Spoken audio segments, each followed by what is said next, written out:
Alrighty, look, I'm supposedly recording. I managed to get all this up by myself. Be amazed.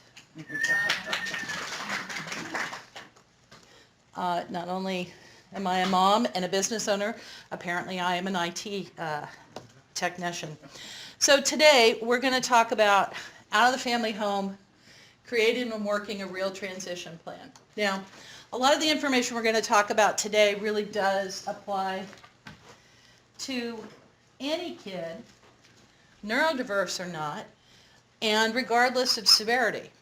But this is focused mostly on mild to moderate severity, but it doesn't really matter because I think there's a little bit for everybody. And I know a lot of parents who have what we would call neurotypical teenagers who say, oh my God, can I please send you my child? Because there's something kind of happening in society right now where our kids are not learning the skills they really need, I think, to survive across the board. And of course I have an opinion on that because I have opinions on pretty much everything. So, who am I? I am Jan Johnston-Tyler, the founder and CEO of EvoLibri Consulting, which is here in Santa Clara. I'm also the mom of a young man with Asperger's syndrome. And just so that you know, I believe that Asperger's syndrome and high-functioning autism should not be lumped together because I believe they are fundamentally different. And if you've seen enough of these kids, you probably would agree with me. But that's regardless. Anyway, so he has a diagnosis of Asperger's syndrome. He was very young. We were very lucky. He got diagnosed at age 4 over at Children's Health Council. He's been at CHC, at Stanford, got a lot of services, but he got services, and the moms in this room know this, because I fought, right? And then after fighting for a while, because I was in high tech for a total of about 20 years, I decided, maybe I should do something with this. And so I decided that maybe I would change my career because I was getting burned out in tech. So I decided to go back to school, get my master's degree, and take a real leap and do something that nobody else had done, which is to provide sort of wrap services for these higher functioning kids to help them get out in the world. So we talk about neurodiversity, which is a term I prefer rather than autism, simply because we have kids who formerly would have been called PDD-NOS. We have kids who really do have significant ADHD, but it's so bad and so impactful to them that it can be as bad as autism in some regards. So we see this as sort of a continuum. We try not to pathologize, so we try to use terms like neurodiverse. There's nothing wrong with them. They have a brain that works slightly differently. So we tend to see the world neurodiverse, neurotypical. And the truth of the matter is most of us have some of this.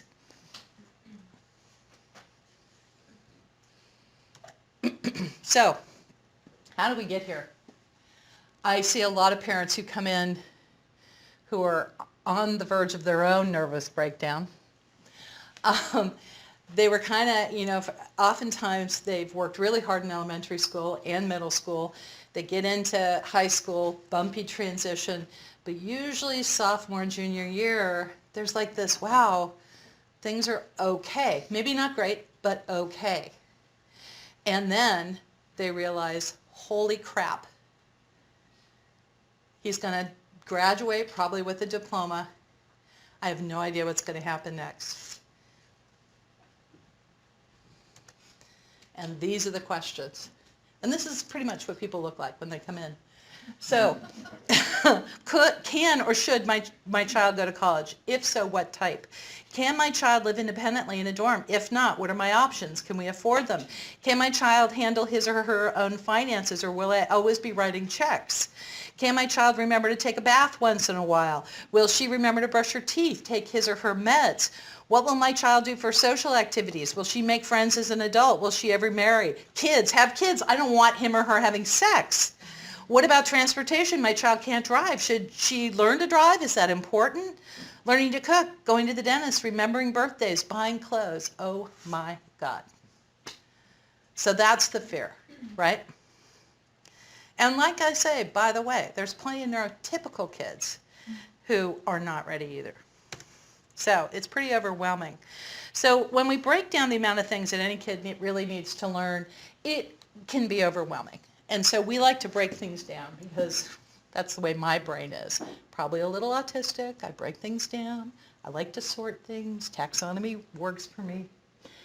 So what we start with is understand your youth's unique situation. So this is part of the problem why giving services through a school district or any organization is so damn hard. To quote Temple Grandin, if you've met one person with autism, you've met one person with autism. Every kid is different. So it really does have to be an individualized experience for that particular client. So we got to understand where that person is. We have to figure out what needs to be learned. We need to break that down into manageable tasks. And if at all possible, we need to start early. However, that doesn't always happen. That's okay. It's not uncommon, and I put this in because a lot of people don't realize this. It's not uncommon for our kids to start falling apart about 16 or 17. Why do you think that is? Right. And because they hear their peers, especially if they're partially mainstreamed, all talking about going off to college and doing this and that and the other thing, and they realize, I don't have a plan, or I don't know what I'm going to do. And especially in the Bay Area, we really look down our noses, which frankly pisses me off, at going to community college. I've heard counselors in IEP meetings tell their students, if you go to a community college, you'll never go to a four-year. I want to jump over the table and strangle them. I really, truly do. Because that's not fair. It's not right. And oh, by the way, have we looked at the cost? It cost me $250,000 to get my son through college. Sure, let me write a check. Right? So most of our kids are going to take a whole lot longer than 4 years. That's a lot of money. We got to do something that makes sense, right? So anyway, they are nervous and anxious about what happens next. So that's part of the reason if you've got a kid around the age 14, 15, this is the time to start having these conversations because they want to be on board, they want to be invested, they want to know what they're going to do because without that it feels really icky, especially in the Bay Area. So where we like to start, and again, it's going to be different for every kid. Where do you see your child in 5 years? With appropriate support, with help, what do you think is the best outcome for this kid? And this might take some dialogue. This might take some conversation. This might be working with a few people, your psychiatrist, your therapist, maybe coming to see somebody like me, working with their school. You want to find out, kind of get a holistic picture of where can we get this kid, right? This is really important too, especially in high school. It's not about the academics. It's not. Because I got news for you. I have lots of kids who are in college. They got in to Cal. They got into Stanford. They get into every one of the UCs.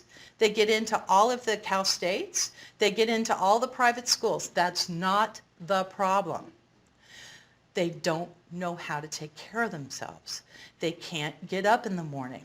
They don't know how to do their homework. It's not about the academics. So here's our general plan. We want to start with some idea of a career.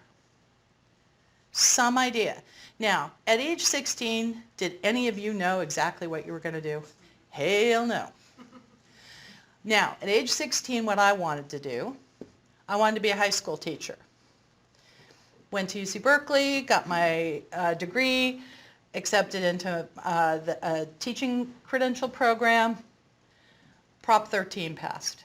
For those of you who've lived in California long enough, you know that Prop 13 wiped out all the teaching jobs in California. So guess what? I couldn't be a teacher. So I went a completely different route. And then many years later, look what I'm doing. not really high school teaching, but certainly the same population and hoping to change people's lives. Same goal, right? So most of us have a pretty good idea of what we're good at and what we kind of suck at about age 16. We know where our passion is. So if we're going to study something, start with the passion, right? And that hopefully will serve you well. I studied English literature. What do? I write. I write a lot, and I've always written. So that's actually something that served me really well over time. So we want to do that. We also want to make sure that the kids understand that they have to earn some income. So when kids come to me, because we also do career counseling, and they say, well, I want to study psychology. Fair enough. Do you understand that you will need at least a master's degree to do anything with psychology? Unless you want to, try your hand at doing something else besides psychology. Most kids don't know that, right? That if you actually want to go into psychology as a psychologist, you have to be licensed. You have to go through a program. Studying psychology is great.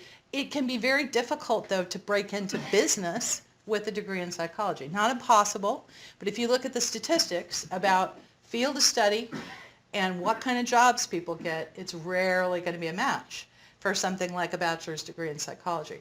It's okay, but for our kids where it's even harder for them to get jobs, we want to make sure they have skill sets that make them employable when they graduate, right? So we need to have some of those conversations early on. School. Are we looking at a certificate program? How many of you know about the community college certificate programs?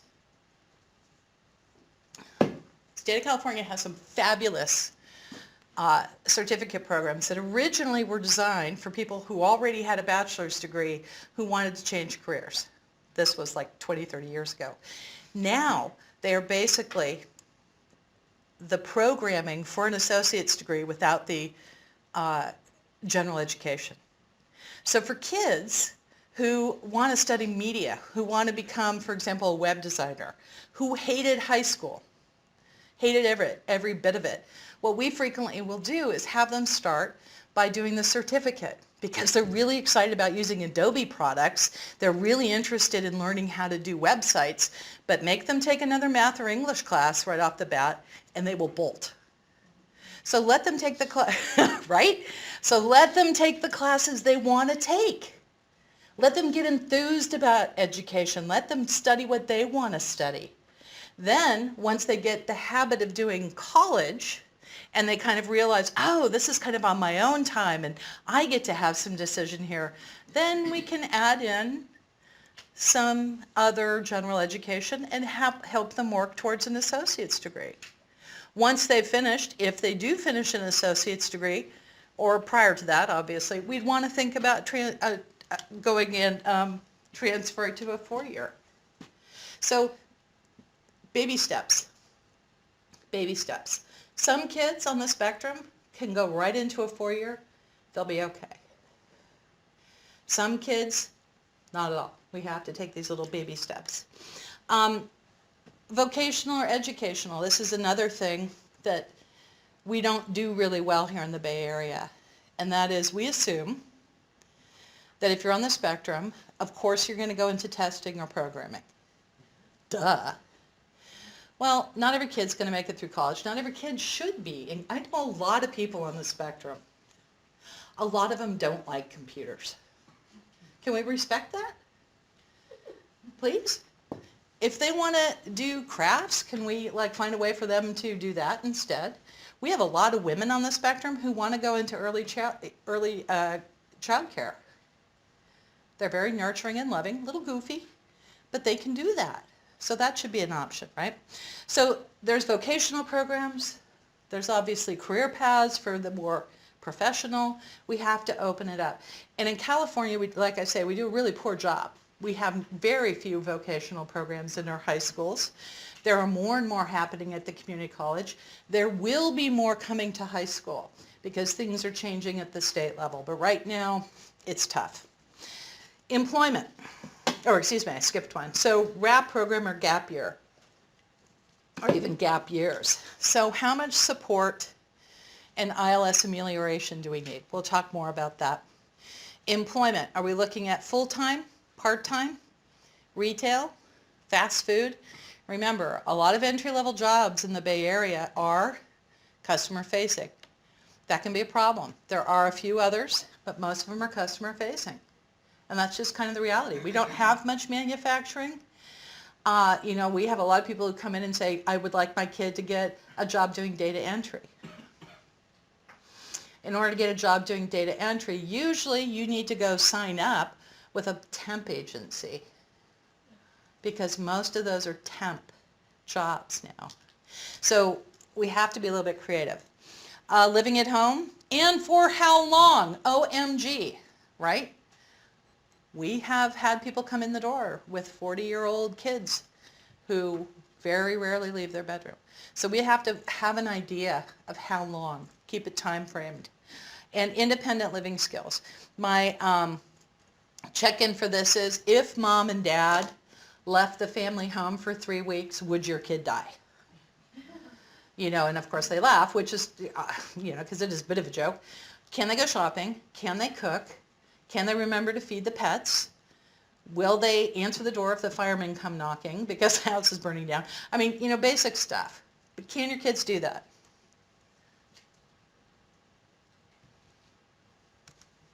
So let's talk about career. So we're going to always want to start with the client, with the student. What does the student want to do? What are they passionate about? But, high schools oftentimes will say, follow your passion. This is, what color is your balloon or your parachute?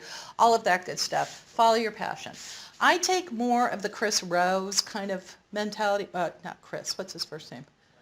Mike Rowe, thank you.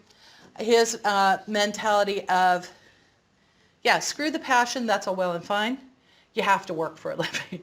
So hopefully we can kind of blend the two, but we do have to be cognizant that when kids go off to study, unless his or her parents are infinitely wealthy, that they will have to go out into the world and work, right? So again, that's why I get a little woodgy when kids say, I want to study fine art. Great, show me your portfolio. Oh, I just thought it'd be fun. No. You have to already have a portfolio. You want to study fine art, you have to prove to me, that you're really serious and you're really invested in it, right? Otherwise, let's find something else. Let's find computer graphics, something that I know that after we go through this process, you will have a saleable skill, a marketable skill, because I think that's important. So, but what are the interests? We can always find something that ends up being realistic. What are his or her abilities or saleable skills? How much money does he or she need to survive? How much education can the student tolerate and can the family afford? And that's kind of important too, right? How much education can the student tolerate? And remember, it doesn't all have to happen at once, right? You can go get a certificate, complete an associate's degree, go work for 5 years, come back, take that associate's degree, transfer to a 4-year, finish your 4-year, go out and work, go back and get your master's years later. Education isn't an all-in-one thing so much anymore. There are more and more kids who are going to college later, more and more working adults who are coming back to finish their bachelor's degrees. It's all good. Plus, do we really know what's going to be happening in 10 years? In terms of what kind of careers are going to be hot? I used to think I had a better idea about a month ago. Now I'm not so sure. So we don't want to have kids invest too much in an area that may go away, right? So this requires, I believe, someone who really understands career counseling, really understands the job market, really understands this population. And unfortunately, those people, I have yet to find one, forgive me for sounding nasty, I've yet to find one working in a public school. I would love to, I really would, but I've yet to find one who really understands what this process is and how important it is for these kids. So prove me wrong. I always tell people, prove me wrong. School. So we talked a little bit about this, about the AA to transfer, standalone AA and certificates. There's also specialized schools. We all know about these. I'm sure you've heard about them. The reason I don't have a great big list is because it changes all the time. So people come to me and say, which school should my kid go to? Well, if I haven't looked for a while, I can't tell you, because they are really, their values based on the director, on what new programming they have. So there's some programs that used to be really good, and then now they're not so much. Other programs that were now are fabulous. So it changes over time.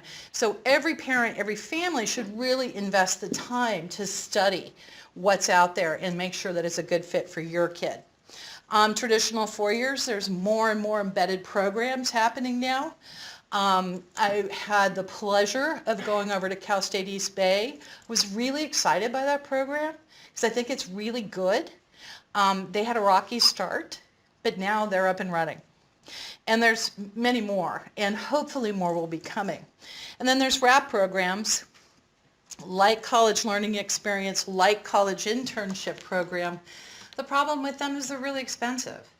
Although Regional Center can pay for those parents who have kids who are in Regional Center, upon occasion they'll pay. So those are good programs too, and they're a good way for a kid to get out of the house, have some experience, but in a safe environment. What I don't ever want to see, and I actually skipped this before, the strikeout on the bottom. This is, again, my snarkiness, forgive me. This is the kind of thing I see written on transition plans. There's no support, there's no idea of how the kid's going to do this or what they're going to do after. It's just a one-line statement. So I don't ever want to see this on a transition plan. I will go to college. I want a lot more information. A lot more information. RAP programs and GAP programs. And we have Aspen here. So there's some really unique and lovely programs that have started in the last, well, I'd say decade plus, where kids can go away from their families, which I think is important if at all possible. Most of you weren't in the room when I was espousing the wisdom of getting your kids out of your family home if you can, because most of these kids between the ages of 16 and 25 are also adolescents. They might happen to be neurodiverse, but they're also adolescents. So one of the things that kids that age do is go like this to mom and dad, and that's developmentally appropriate. You're not the boss of me. It's the second toddlerhood. You're not going to fight that, even if you have a really good relationship with your kid, which hopefully you do, but it's hard, right? And other adults have more influence on your kid at that age. So whatever you can do to kind of, it takes a village to get him or her over is really a good thing. So that's why there's great programs like Maristone, and I believe they're here today. Shire House, is Liz here? CLE and CIP, I didn't see them. Are they here? I think somebody's. Okay. And then Aspen. I think it's college living experience. Oh, you're right. Sorry. You're not learning. You're right. So all of these are great locations, great programs. They're all a little bit different. I think they're good fits for different kinds of kids.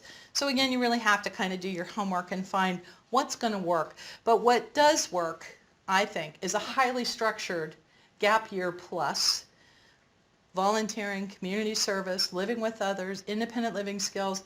We want, it's not okay just to have your kids say, okay, I'm done with school, let me have a year off. I want them busy, right? They have to be busy, because if they're not busy, you're going to have a problem. Employment. So all work experience is good, but not all jobs are equal. And as I said earlier, there's very few non-retail, non-labor, non-customer facing jobs in the Bay Area. There are some labor jobs that I think our kids can do pretty easily, and they're of the ilk of working at UPS and FedEx, because if you've got a strapping young person at home who can lift and carry, it's actually kind of a good thing. They can sort, they can move, they can, move stuff around. It's not, it's pretty fast moving. It does require some physicality, but it's also kind of aerobic. So some of our kids really like that, right? And they're sorting, and they love that sorting thing. So it works for some kids. Many of the jobs available in the Bay Area require some training or education, and that's just kind of the way it is, and it makes it difficult. There's Workability 1 and 2, Department of Rehab for competitive employment. Of the people here who have kids, were you notified about Department of Rehab before or at the time of your first transition plan? How many did? A few. How many of you heard about DOR before graduation? How many of you did not know anything about DOR until afterwards? It's broken, right? And people wonder, why are you so passionate about the work you do? Yes. What is Workability 1 and 2? If you didn't have it, it's because DOR and your school district weren't working together, which unfortunately, especially in Santa Clara County, is more the norm. But hopefully it will change, because there's a brand new sheriff in town called Wyoa, which is coming down from the Department of Rehab, that's going to change, hopefully, how services are presented and delivered in schools. Yeah, I wrote Mr. Torkelson a letter. He didn't get back to me. I don't know why. I'm sure he's busy, but I said, this is really a problem. Why are we not telling families about Department of Rehab? Pretty much every one of your kids can get services through DOR, but you don't know that. It's crazy. Housing. So across the board, and this is important to remember, 55% of kids under the age of 26 live at home. That's all kids. That's not just kids on the spectrum. That is every kid in the United States, right? We know why. Job market's kind of sucky. College was expensive. They came home. They kind of especially in the Bay Area, right? Oh, sure, yeah, I got a job at Facebook. I'm making 120 grand. I, rented an apartment for $7,000 downtown Mountain View. Most of our kids are not going to do that. Most neurotypical kids can't do that, right? So it's normal for them to come home. But I think you need to have a realistic plan of when they're going to move out and what it's going to take. And in my mind, financial should be the only between college and career changes for them to come home. Now, if somebody goes off to residential or is in a therapeutic treatment center, of course, that's going to change. But what I don't want to have happen is for kids to say, I just forgot to pay my rent, or I don't like my roommates. I want to keep them out if we can, because once they come home, it's really hard again to get them out. So we want to find out what's gone wrong and try to fix it rather than just say, and another thing I don't want to see is, I will live at home on a transition plan. Almost all of them say that. Independent living skills. This is the biggest problem I think our kids have. And the good news is, this is something you all can do something about. Really, truly. And you can do it starting kind of young, and it will go on. I am certain my 90-year-old mother will tell you that she's still working on me at 57, right? You know how moms are. She still comes up and buttons my top button. It drives me nuts. Anyhow, and this is a work in progress, and this is what being a parent is we're constantly kind of finishing touches on our young adult. So it never really ends. But here are the things that I see, again, on transition plans that kind of make me nuts. I will learn how to drive. No idea how, when, who's going to help. I will learn how to take the bus. Again, no discussion about safety, about learning how to read a map. I will learn how to manage my time. because, it really is just about willpower. We all know that, right? I mean, just decide. If I hear one more parent come in who tells me, my kid won't empty the dishwasher, I don't know why you can't do that. And I have to explain to the parent, it's because it's closed. It is Schrodinger's dishwasher. They have no idea if the dishes are clean or dirty, and they're not going to test it, right? Because there could be a dead cat in there, who knows? So, it's really important to find a way to teach kids these things, and we can talk a lot about that later. But anyhow, these are all things that kids need to know how to do by the time they're it's somewhere between 18 and 25 if they're going to survive out in the real world. So, quick aside, conserved, these are questions that my parents ask me. Maybe it really depends on the kid. I've seen some where it's like, oh, please conserve this child because they have impulsivity, they're naive, they get themselves into trouble. Those are the ones that I would want at least a limited conservatorship, at least for a while. Special needs trust, maybe. Is this a person who's going to go on Social Security or disability? If so, and if your family's got money, definitely set up a special needs trust. Though the laws are changing now, so you can actually have money, and a person can save some money to do things like buy a car and still be on SDI. I still think it really depends on your situation. Regional center, fight or no, if your kid's not in, it depends, right? Maybe. You can get services through regional center, and some of them are good. But I've seen a lot of parents who work really, really hard to get their kids into regional center, only to find out they didn't really have anything they needed. So it depends. So, skills needed to launch. How do we get our young adult ready to launch? Assess current performance in each domain. Understand needed skills. Develop a roadmap between the two. Simple. Now you have your checklist, right? So, on this handy dandy checklist that I made just for today, and we actually have a longer checklist that I use instead of the Vineland in our office, but it's similar to this, right? And so what we're looking at is, where's the kid now? What's going to be important for this person? How do we develop a plan, right? So again, we're looking at managing school and work. So even if the person's not going to school, hopefully they will have a job. Transportation and mobility. Personal finances, self-care and health. Social life, which is really, really important. Cooking, shopping, cleaning, and self-advocacy. So, managing school. How many parents in here have kids who are going to do some kind of post-secondary school? So, another thing that I think doesn't work really well right now is how much help we parents are expected to give our kids in high school to get them through, right?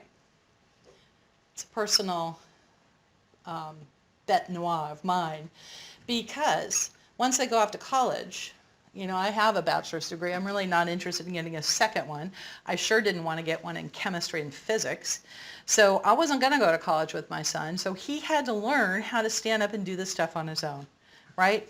So the other thing I think parents really need to know is that it is a different world. If you had a child on an IEP, once they go to college, the best service level you're going to get is essentially a 504.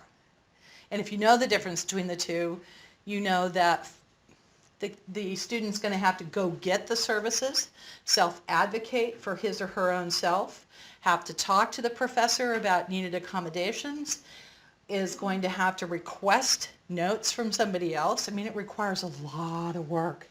And a lot of our kids are not prepared for that. And the parents aren't aware that they're going to have to do that. So it is very much self-serve. And schools will also resist mom and dad interfering. I've had so many parents who are just trying to find out, did my kid go to class? And the teacher says, you're hovering. You're hovering too much of your kid, just let them, and they don't realize that, this is a different kind of kid and we really do need to provide a different level of support. And the Disability Resource Center, which all your kids should be registered in at these schools, don't have the same kind of oversight or overview to go talk to some adjunct professor who only teaches one class and the rest of the time is out in the business world. He or she does not care about your kid the way a high school teacher would, right? So the services that your kids are going to get are uneven at best. You have to help your kid get enrolled in the Disability Resource Center. You will also need to have your child sign a FERPA, fancy form. They have to go in person to the admissions office and sign this form that allows you to access his or her records, talk to his or her professors, and have communication. If you don't do this, you will not be able to talk to anybody. And most FERPAs have different areas that you can talk to different people about. It depends. Every school is a little bit different. Make sure you check them all. Yeah? Where does the parent get the FERPA form? Through the Office of Student Disabilities? They should have it. If not, you can usually find it on the school's website. If you Google FERPA, and they'll take you to the form. The school, and that's why every school has a slightly different one. And you have to, and like I say, the student has to be there in person with a photo ID to sign that form. They're very serious about it. And then parents do have some access. So what are the needs? So we've talked a little bit about what school life's going to be. Here are what the needs are. Your kid needs the ability to get up and get to class every day on time. Ouch. Ability to do homework and study independently and turn homework in on time. Ability to read a syllabus, to ask questions as needed, and to manage time effectively. Ability to work in groups, unless he has a waiver, and I really kind of want kids working in groups if we can. Ability to participate in class discussions. That one is part of a grade for many classes. Ability to live with a roommate unless a private room is available. That's hard, right? That is a lot, but that's what's expected in a 4-year. And these are the areas where I see kids really struggling, really struggling. So if you can start working on that before graduation, or if you know that these are issues that you can help with while your child's in college, right, that helps. Transportation and mobility. Of the people with kids in the room, how many of them have driver's licenses? Yay! How many do not? How many of those people how many of those kids can take the bus, light rail, train? Good. And Uber. Y'all get gold stars for that. So, yeah, Lyft, Uber. So even if your kid lives close to home, lives on campus, they still need to learn how to get around. This one, I think more and more parents are getting on board with this one, so I'm seeing more parents actually working on this. But they need to learn how to get from point A to point B effectively. And they also need to have some idea of safety, what kind of bad things can happen to them, and what to do about them. And they also need to have sort of a secondary, if I get stuck, what can I do instead? Because just about every mode of transportation fails at some point. And I know our kids, kind of on the rigid side, not always the greatest problem solvers. So it's always a good idea to say, and if for some strange reason you get stuck, call Uber. Let's set it up on your phone so you have an account, right? And then make sure they take Uber a couple of times. Yeah, I'm big on cutting the drive ties. A lot of kids across the board are getting their driver's licenses much later. That's fine. I think it's wise. Less accidents. But it doesn't mean you should be driving them, even as teenagers. So what are the needs? Ability to use more than one mode of transport. Ability to plan out travel, how to get there, how long it will take, considering traffic. Thank God for Google Maps and Waze. ability to be safe in a variety of settings and know what actions to take, ability to have a backup plan. Cool. Finances. Starting at age 15 or so, I want to have a savings account for your teen, if at all possible, and deposit some of his or her allowance in that account. So most big banks, you can set up a college account at age 16 for your kid, no cost to you. You have complete oversight. You can see it. You can automatically transfer $50 a month, whatever. What I'd like to tell parents is figure out how much money you are already giving your kid in cash or what you're paying for. Video games, movies, lunch, whatever.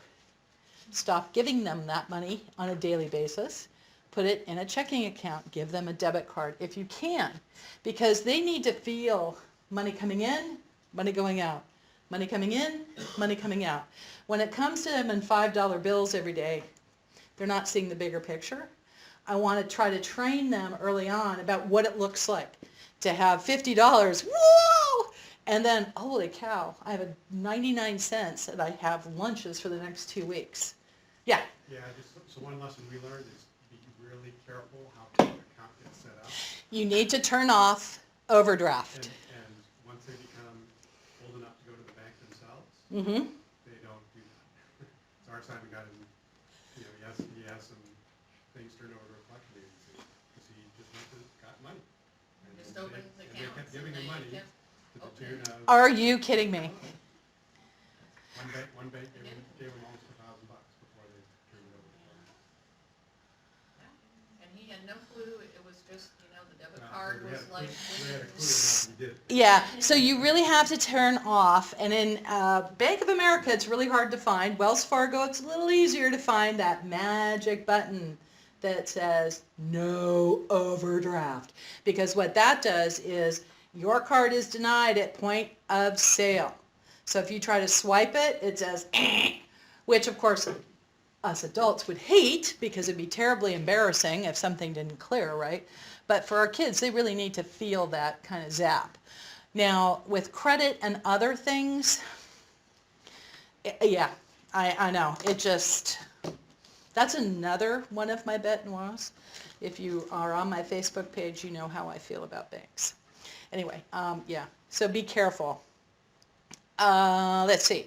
So if you can have your kids start to learn how to use it and how to budget, that's great. We like using mint.com, which is free. It's run by Intuit. Super easy. And you can set it up. It's an aggregator. You can't spend money on it. You can't actually access your accounts, but it tells you how you're spending, transaction by transaction. Really sick. I had one of my clients tell me, this is sick, which, as we all know, is a good thing. So it is really neat. And you can also have it set up to send you alarms when you're low or you spent way too much on video games this month or whatever. So it's pretty nifty. We want kids to be able to purchase and exchange items in a store. We want them to be able to purchase stuff online. We want them to manage, by the time they're like 18 to 22, if at all possible, about $200 in their checking account. We want them to use mint.com, manage their budget, and track their unknown purchases. This is how kids always find out, oh yeah, that Minecraft server that I haven't touched in like 14, he's laughing, he knows, you had one. But I have to go through my own checking account to see all the stuff that I'm still paying for, right? If you don't look, you know, these subscriptions just drive you nuts. So we want kids to be aware of that too. And definitely to impress upon your children, they may not sign any contract without notifying you first. If they're doing it all the time, that's maybe one good reason for conservatorship. So self-care and health. Most of our kids don't know the basics of health, right? When do I call the doctor? What's your temperature? Oh, it's 104. Now. Right? And yes, I got that phone call, right? So it's important for us to teach our kids what we're doing when we're taking their temperature and how we're assessing. We need them, you know, to have some of that knowledge. And I think we don't do a great job. We just we go into mom mode. We just do, right? Try not to do, try to instruct. They don't know oftentimes how to read their internal cues. You probably know that cats, when they're ill, will go curl up under a bush. I swear some of our kids on the spectrum will do the same thing. So they're not really good about telling us what's going on. They're not really good about communicating that they're ill, that they feel dysregulated, which is why we have kids with behavior issues. They're not good at reading their own stuff. What's going on in my body? What's happening with me? So we kind of have to help them learn how to do that. And remember that in regular college, no one is looking out for them. If they stop going to class, no one will know. No one will know. So, needs, ability to monitor own health, recognize symptoms, take temperature, take regular medication without fail, ability to treat minor wounds and things like colds and flu, access to reasonable health care. And I would go with your teen to the clinic that's local to the school if it's out of state or out of the area and they're seeing a separate doctor. I also think it's really a good idea if your kid's going to be out of the area that they have a therapist. I just wouldn't even question it. Just set up a therapist, find somebody, have them go a couple times while you're visiting in town and dropping him or her off, set up the appointments. I want somebody overseeing your kid. And really important for boys and girls to have really excellent and honest training on sexuality and what he or she can do to protect themselves. It's kind of a sad thing, but most kids who are on an IEP are waived from the requirement of sex ed. Huh? Yeah, I don't get that one.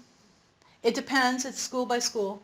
But I've seen a lot of kids come through who didn't get that in middle school and then again in high school. So we need to make sure that they get really honest information. There seems to be a higher prevalence, just so that you know, of kids on the spectrum who are LGBTQ. There is a higher incidence of kink. All that's fine, but sometimes these kids can put themselves in situations where they're at risk. And so we need to have honest conversations with them, right? Worst case scenario, I want them to know where the nearest Planned Parenthood is. Yes? Kink is fetishes, S&M. We used to call it paraphilia in the psychology realm, but now it's kind of a world of its own. Yeah. And it's pretty common. Furries can also be kink. Certain types of cosplay can also be sort of kink. So if there's a sexual component to it. Social life. Now this is true with all kids. By the time they graduate high school, a lot of their friends, they kind of disappear, right? They're all going off to different places. So your kid will need to know how to generate new social connections, right? So it's one thing, and I know especially for most of us, we've worked so hard just to have them form one or two social connections with peers locally, that the idea of teaching them how to do that again is sort of like, I yeah. told my daughter that she is in high school and struggles with friendships, and I said, we have to try, older women have to try. And at one point I said, it's only harder after high school, and she just looked at me like, oh, like, really? How could it be harder? Right. It's only harder after high school, because there's not that structure. Right. You have to create Right. that structure. Right. And what I would do is, I think there's a couple times in all of our lives where we have to develop friends. When we graduate high school, when we graduate college, when we have our first kid, right? I'm sure most of you remember when either all your friends had kids or you had a kid first, and your social structure changes, right? So that's another time. And retirement. So we actually, all of us, go through different stages in our lives when we're actually seeking out new friendships and new social interaction. It's normal. So if we can normalize it for our kids and say, hey, everybody goes through this to a certain degree. I love things like meetup.com. I love volunteermatch.org. Helping kids kind of reach out. We love churches, synagogues, scouting. You can be scouting, you can be an assistant scoutmaster. There's lots of ways to participate. We just have to get creative. I think it's really important. There's nothing worse than a kid who's doing okay in all domains, but has no friends. You know, especially when they want to start dating. It really just kind of breaks my heart because, you know, we really don't want to be dating people at work. Not a great idea. So where do they go and meet people, right? We don't want these kids going to bars. At least I don't. You know, we want to help them figure out where they can go. Where can they find people like them that have similar interests? And if at all possible, we're going to try to limit gaming and TV. So, ability to create and use a social plan with action items for each month in each week. So I do this with a lot of my older clients. Okay, let's go find out, what are you going to do? I want you to have one activity that gets you off your butt and out of the house at least every week. So we come up with different ideas, right? And that works out really well. And then we track them to make sure they're actually doing it. And then once a month they have to choose something new, right? We want to keep it fresh until they really start having some good social interactions and they've developed some friendships. And we also want them over time to be inviting people to their house. They have to make dinner or buy pizza or whatever. But I want them kind of circling. And we want them to tolerate the feeling of awkwardness when joining a new group. Some of our kids, especially if they have a lot of anxiety, we might even send somebody with. So we have people who do in-home services. Luckily, they're usually young women. So most of our clients are young men. So the young men are not horribly embarrassed to have a young woman go with them to a social activity.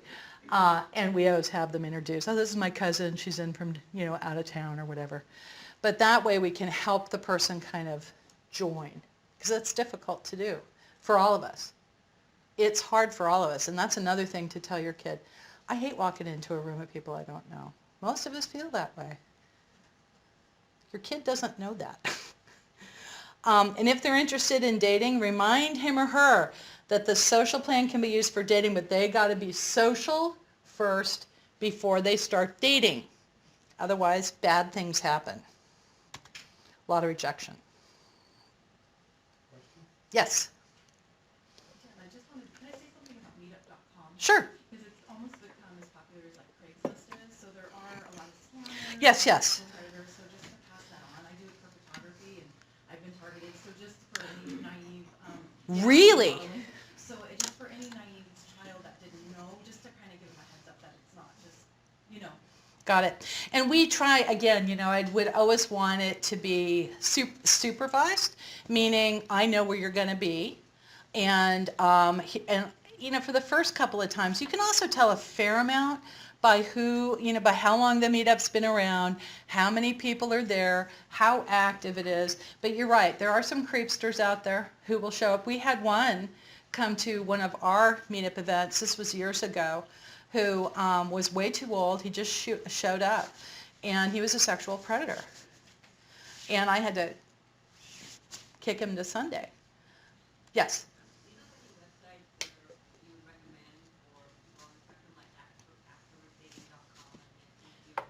There's a few of them. I can't get into that one because I don't have Asperger's, so I can't register.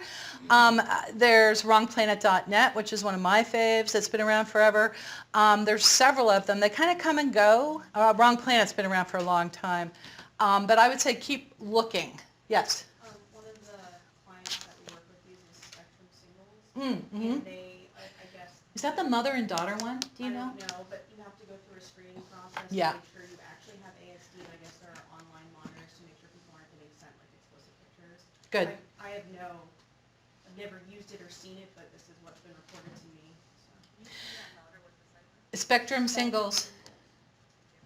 And last I heard, because I think that's the one that was set up by a young woman with Asperger's and her mom, but last I heard, and this was maybe 2 years ago, that it was really good if you were in a certain geographical location. But again, it depends on how many people are joining as to whether or not there's somebody nearby that you might be able to strike up a relationship with, right?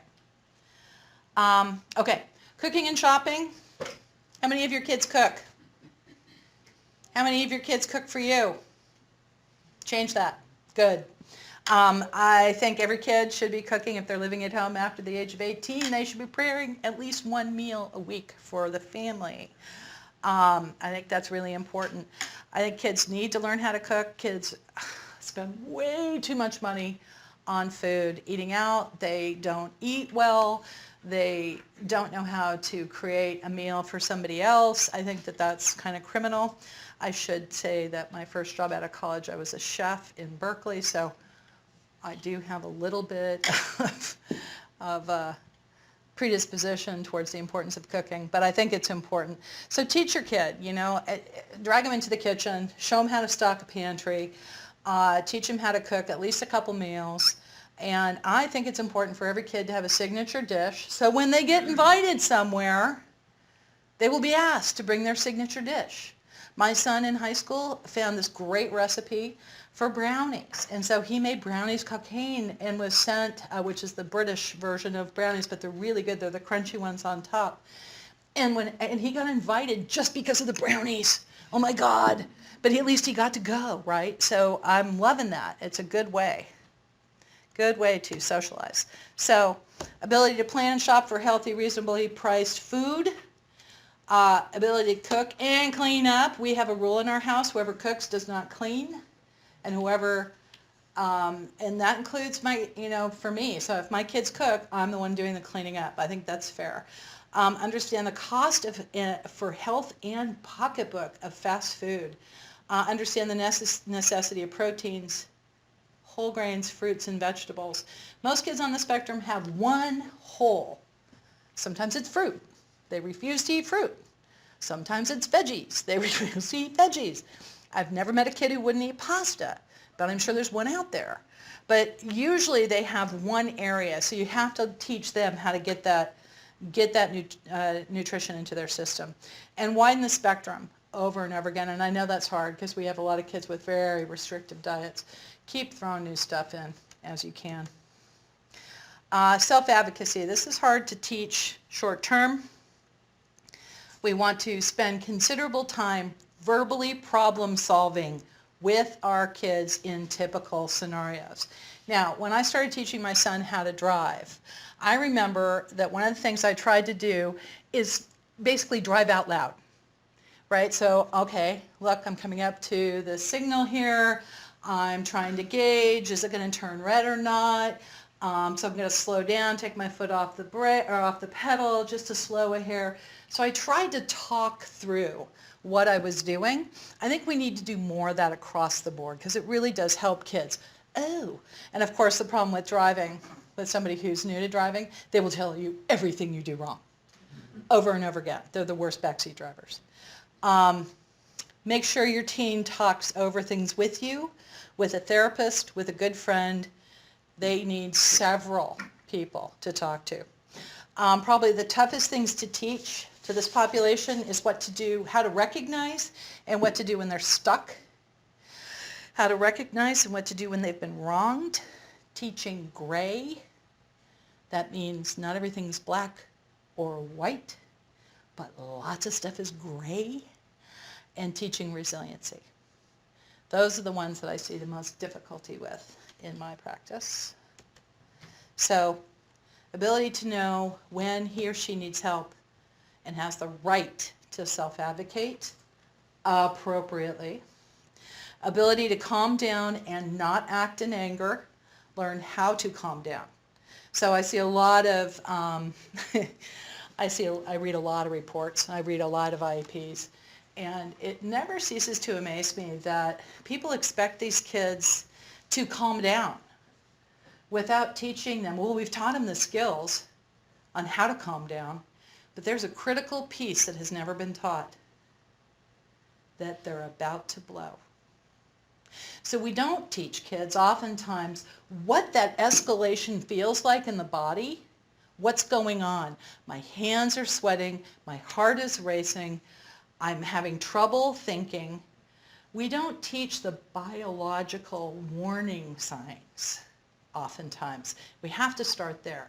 If we want kids' behavior to change, we have to teach them what's happening so that they know what's happening before they blow, before they can't stop, right? Anyhow, knowledge of how and when to escalate, knowledge how to ask to be treated with respect and how to be respectful in return, knowledge of when to stand down and turn away. And this is a long-term need. And I think that, these are things that are hard to teach. So recapping our checklist, not all of these need to be perfected. There never will be. But but is there enough competency to warrant hope for a good outcome? And always go with that, right? So you might go through this checklist with your teen and say, wow, couple of holes, but he's really making progress in these areas of late. So I think in another 3 to 6 months, he will be ready to go off to college. Go with the hope, right? I would always want to try to do that. So briefly, we're going to talk about post-secondary options. Doesn't have to be college, or it can be college later. That's really important.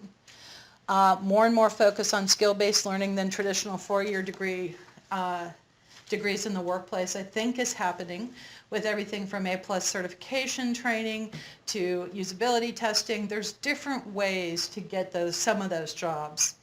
Be willing to think out of the box. This is a long process. This may not be done, certainly won't be done by 18, may not be done by 25, right? Doesn't mean that your child's necessarily going to be living with you, but you may still need to be checking in and doing some things, right? And think about how you can continue this process. The good news that there's more and more opportunities for ASD and tech. SAP, Microsoft, a few other companies I can't name yet, but hope to be able to soon, that we're working with and other people are working with. The bad news is they're very small efforts right now.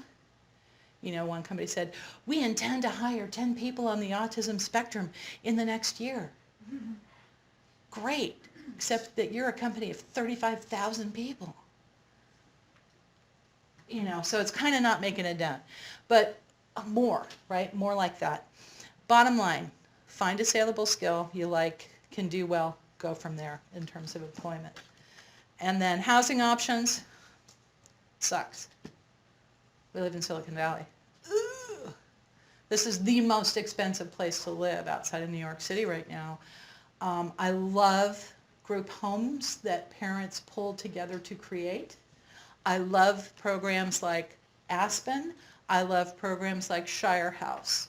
If you can afford them or find a way for SDI or DOR or somebody else to pay for it, look at those, because it really does give your young adult the ability to be outside of the family home, which I think is useful. We all kind of need that. Don't forget to sign up for Section 8 housing. You can do that, and you can really get good housing. So I would look into that. You can always go talk to the good folks down at Center for Independent Living and ask them about that. Have young adult pay you rent. So let's say they're living at home, but they're working part-time or working full-time, but don't have enough money quite yet, or they're not ready to move out. Have them pay you some rent.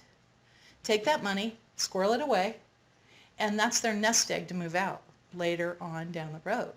Because finding a way to save up $5,000 for first and last month's rent, really hard, right? Help them. We are raising adults, not children. Maturation may come slowly, but it often comes. It really, truly does. You have to keep with it. You have to start working on the skills, and it will continue past 18.